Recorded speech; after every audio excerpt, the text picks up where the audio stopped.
So this is really important. So there was what's called the 4 marks of the church.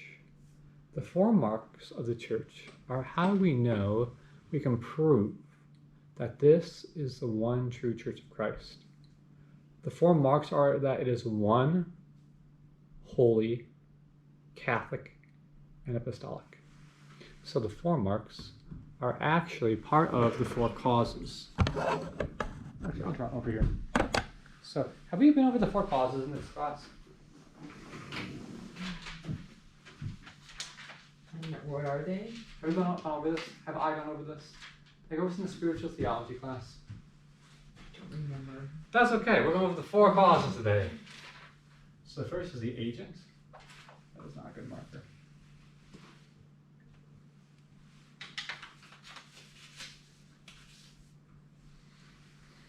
This is philosophy, actually. It's just a little philosophy to help us better understand the truth of faith.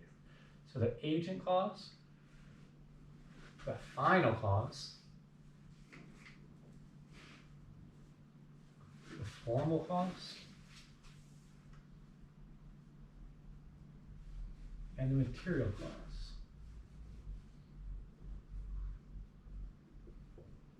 Okay. Now, these 4 causes can really apply to any material thing. Once I started thinking, seeing everything through these 4 causes, it allows you to break things down and understand things better. So we're going to apply this to something, just a random object, then we'll apply it to the church. So let's do a car, okay? So the agent is who made something, who made the car. The final cause is the purpose of the car. The formal cause is the idea of the car. And the material cause is the stuff out of which the car is made, okay? So let's give an example. Say you have a car, and the agent, who made the car? The answer is ultimately always God, but you want like a closer, a more proximate agent cause. So let's say Henry Ford, okay? Now, you could say the people on the assembly line, right? But really, those are more of an instrumental cause, right? Henry Ford has this idea of the car in his mind, but he would then use the people on the line, right, to make the car. Okay, so you have this person who has this like some person, right? Then they have a desire. They want transportation. They want to be removed. So the final cause, the reason for the car is transportation.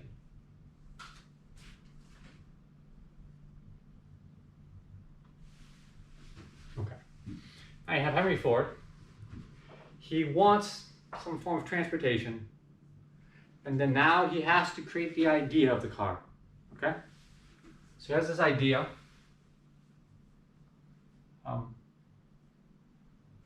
What's called the blueprint.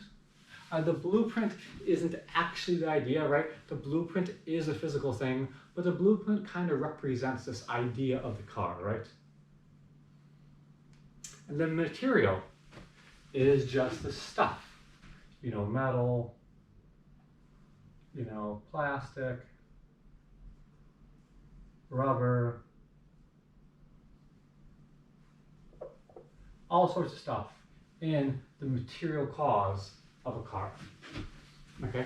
And this is also order it happens. First you have the agent, he has a desire, he thinks of the idea, then he takes his thought and puts it into matter. You have an actual car. Now, to get the actual physical car, you need to combine the formal cause and the material cause. You could have a whole block of metal, plastic, and rubber all in one group, but you don't have a car. You need this idea of car in that material to organize that material. Now you have an actual car. Okay? So these 2 things together make a physical car. Let's do the church.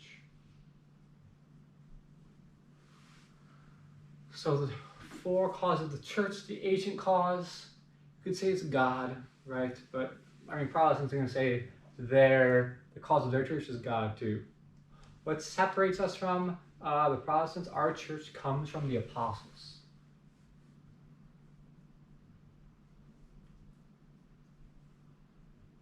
Okay. The final cause is salvation or holiness.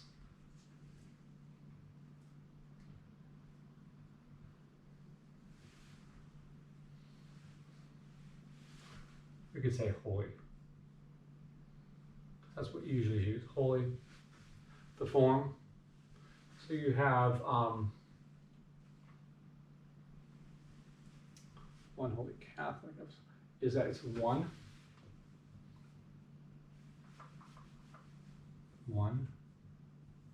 faith.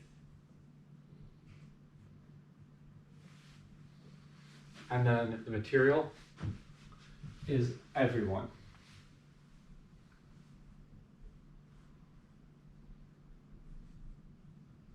In the creed, remember, we are part of one holy Catholic, or universal. Catholic is another word for universal.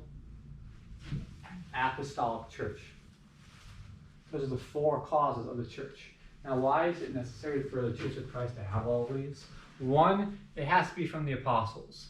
If Christ founded a church, to create a church, who else would have started it? It doesn't make any sense that the Church of Christ would come to existence at the time of Luther or at the time of whenever the Mormons started their church, right? To it to be the true church, it needs to come into existence at the time of the apostles.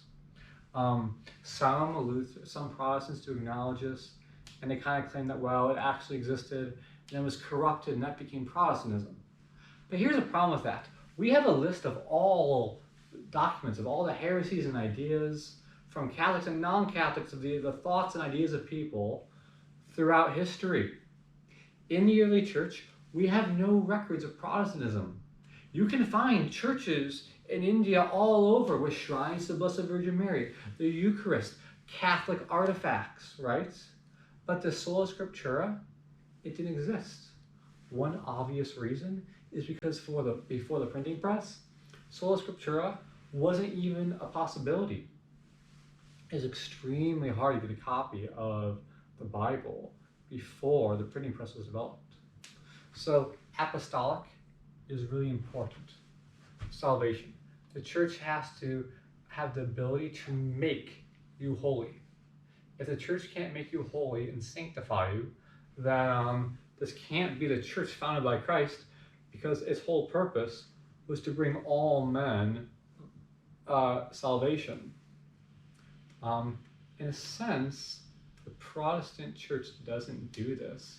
The ones that believe, well, you just believe in Jesus and you're saved. This almost isn't even an act of the church that's saving you. It's kind of just you on your natural ability thinking, I believe Jesus is God, and you're done. Because for Catholics, faith, it's not just a natural faith. We have supernatural faith and supernatural love. It's divinely aided faith and love that helps save us. Okay. One faith, this is really important. We all believe the same fundamental things as Catholics everywhere. Now, there might be some little disagreements on little things. The Franciscans and Dominicans classically disagreed on, had Adam not sinned, would Jesus still have become man? The Franciscans say yes, he would have become man. The Dominicans say no, Jesus only became man to redeem us.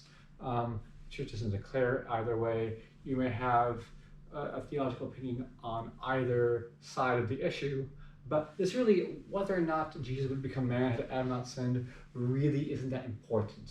It has nothing to do with our salvation, our faith, or the life we're going to live. Finally, the material. Jesus Christ came here for everyone. He came to redeem all. So some of the Gnostics have this idea that, well, there are only some that Jesus Christ came to redeem. That there are those small sects of people with the secret knowledge, and they're more or less saved. But this is another just grave error. And the Gnostics were heretics, but often they were more like apostates, where they had kind of their own, they weren't even Protestants, they were their own separate, bizarre religion. All right, are there any questions about one Holy Catholic Apostolic? Is this more clear now with this diagram? Okay, very good.